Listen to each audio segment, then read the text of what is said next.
Someone just shot my kids and me. The 911 operator expected panic. Instead, the woman on the line was calm, too calm. That chilling voice belonged to Diane Downs, a young mother from Springfield, Oregon.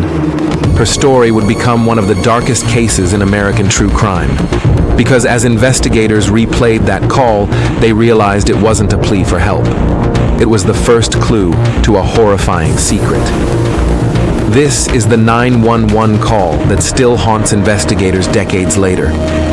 If you're drawn to the shadows of real-life mysteries, subscribe to Behind the Crime, because tonight, we're uncovering the chilling truth about the mother who tried to hide evil behind a calm voice. Diane Downs was a 27-year-old postal worker, a single mom raising 3 children in the quiet town of Springfield, Oregon. To neighbors, Diane seemed like a loving, if sometimes overwhelmed, mother. But beneath that surface, she was hiding a storm of secrets, an obsession with a married lover, mounting frustrations, and a growing distance from her kids. On the night of May 19th, Diane loaded her children, 8-year-old Christy, 7-year-old Cheryl, and 3-year-old Danny, into her red Nissan Pulsar. She claimed they were just out for a drive, a spontaneous trip to visit a friend. But her choice of route was odd. Old Mohawk Road, a deserted, winding stretch with no streetlights and little traffic. It was the kind of place where anything could happen, and no one would see.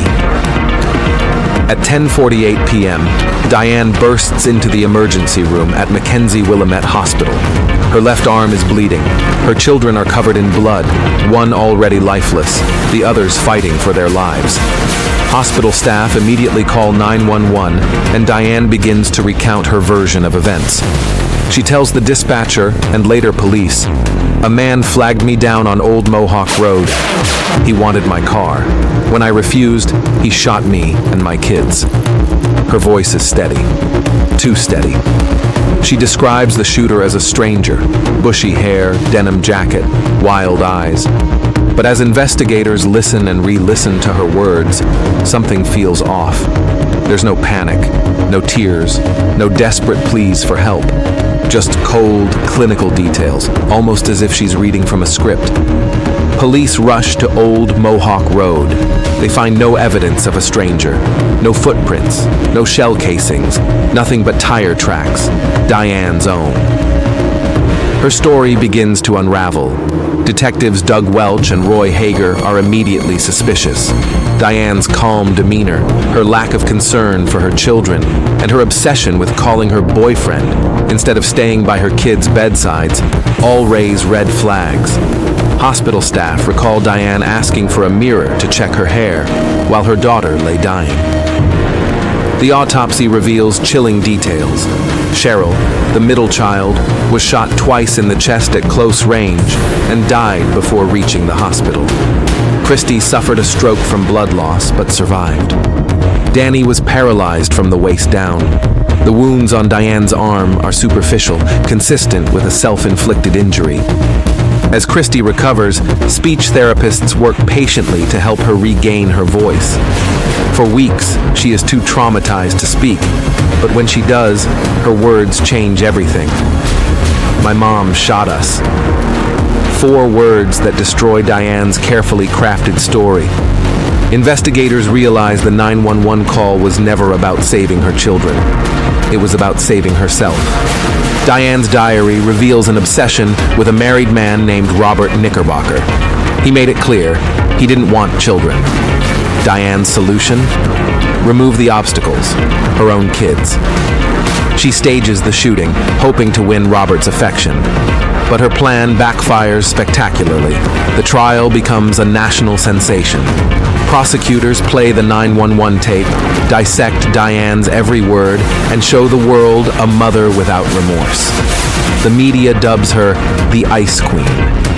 Diane takes the stand, spinning wild stories, first blaming a stranger, then a hitman, then a government conspiracy. But the jury sees through her lies.